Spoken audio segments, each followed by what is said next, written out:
two shows that are separate but somewhat connected through this guy behind me here, Jason Baerg.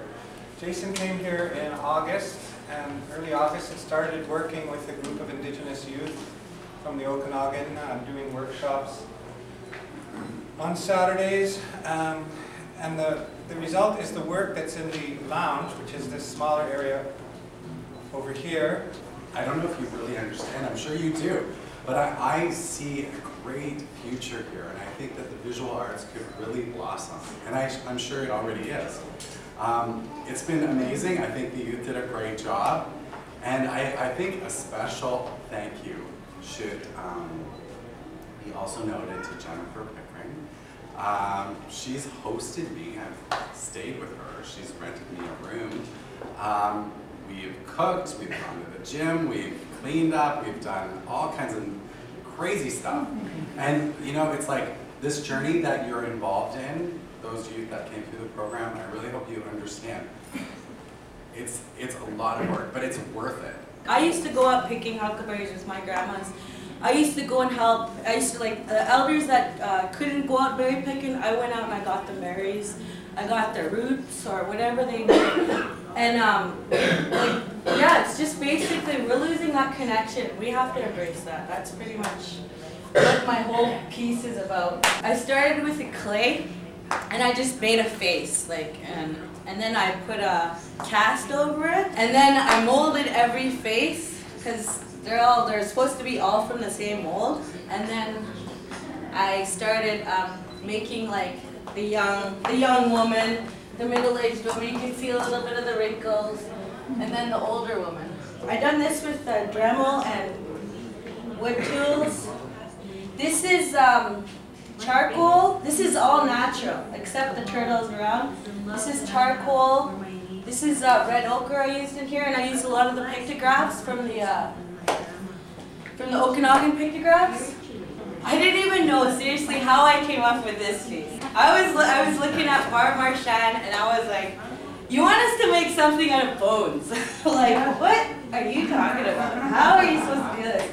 And she had a big bucket of bones, and you know, like, I started grabbing pieces, and oh, hey, it started to come together, and I came out with a dancer. This one I made for my tuba. It's a poem about her and her journey. Like, she faced a lot of battles. I mean, like, politically, you know, what else? Like, she faced a lot of battles, like with drugs and alcohol, alcohol, not drugs, but alcohol, you know, like, we all face those battles. And especially politically, though, that is one thing that, you know, like, what inspired me was when she walked down the red carpet with Trudeau. When she walked down the red carpet with Trudeau, this is what inspired me to write this piece. And my Uncle Harry and Michaela, that just captures everything I'm trying to like put out there. Like, babies and elders, they need to spend time together. They need the stories. You know, they need their culture back. I started with the idea of diversity and just really looking at all the natives in the different continents. I really focused on the main ideas. Like in Africa, they have a lot of poverty, and I really, like, that really drew my attention. And so there's the boy, and same with South America, there's also a little boy, because there's a lot of poverty. North America and Europe here, I felt like they connected because they each helped each other out in a way. Realistic faces is what I do, and normally they're really simple lines and not really much detail. And with these, I went into detail and shaded them fully and sort of gave it a new direction into my art and into more of the Aboriginal arts and people. I normally stick to pencil and paper, and when I scanned these on the computer, I was absolutely horrified about what was going to come out of this. And I got on Photoshop, and Jason helped me out, and I got beautiful works of art.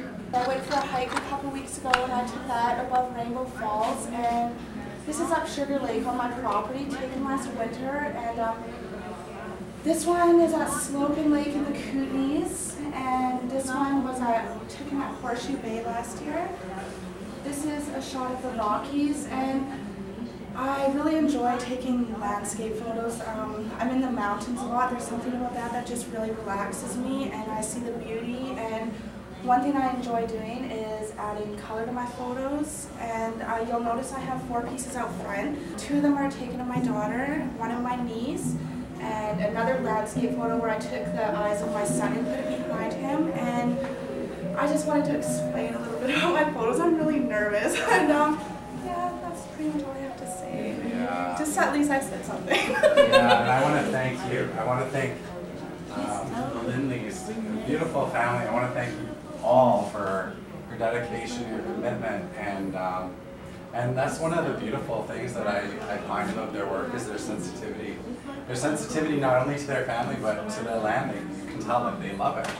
And I think you experimented a lot, and I think that's to be complimented. I had a couple opportunities to be part of TV shows at Baerg, and so I did those, and I didn't have enough time to work in my original 3D film, but on one of the TV shows I did, I met this guy named Harvey, who was a really great guy. He has a really big heart. And he taught us all this stuff. He taught us how to live off the land, like our ancestors used to do a long time ago, and a lot of really important stuff that I didn't know before. He gave me this paddle here. This is the bear that lives above my house on my reserve, and I see the bear as like watching over my family. Who knows why he's there, but I just see him as like watching us. And I have tracks here that lead up to him. This is the Batman logo here, the Stormtrooper logo. Star Wars and Batman, everything about them, like I really love them. There are a lot of the main reasons why I got into film. And a long time ago, Okanagan is where I'm from. Some of them were known as the White Wolf Clan, and I really liked this idea, and I found out that I'm probably attached to it somehow. So I decided to put a white wolf at the bottom, and then I have a hockey stick because I'm a hockey player. I'm passionate about hockey and film. There's a camera there. I'm passionate about film, and yeah, so that's my paddle. And then right here I have a film that me and a couple of my friends made when we were at the youth center a couple summers ago, and it's sort of a kind of experimental film. It's a story, it's one of our stories from my reserve about how names were given, and we decided to try to step out of the norm by making it all about puppets, and it's kind of an experimental film. It turned out pretty good. I think I like it. We needed more of a media aspect to this exhibition, so I chose this one because this is one of my works that I'm more proud of. Is Nathan here? Nathan might not be here. But that's typical for Nathan because he's this quiet giant and he's a very gracious man. And there's great sensitivity in his work. It's really profoundly spiritual when I look at his work. I think he's got a real sensitive gift. And he did these works as well as the works in the window on transparencies right on the surface, as well as he did a collaboration with his sister. I know that in conversations that I've had with various board members like Greg Younging and with Jennifer, we're talking, we're thinking about your youth, and we're thinking about opportunities for your youth. And there's people that are even interested in this work down the road. So I say this to the youth as well as their supporting family members.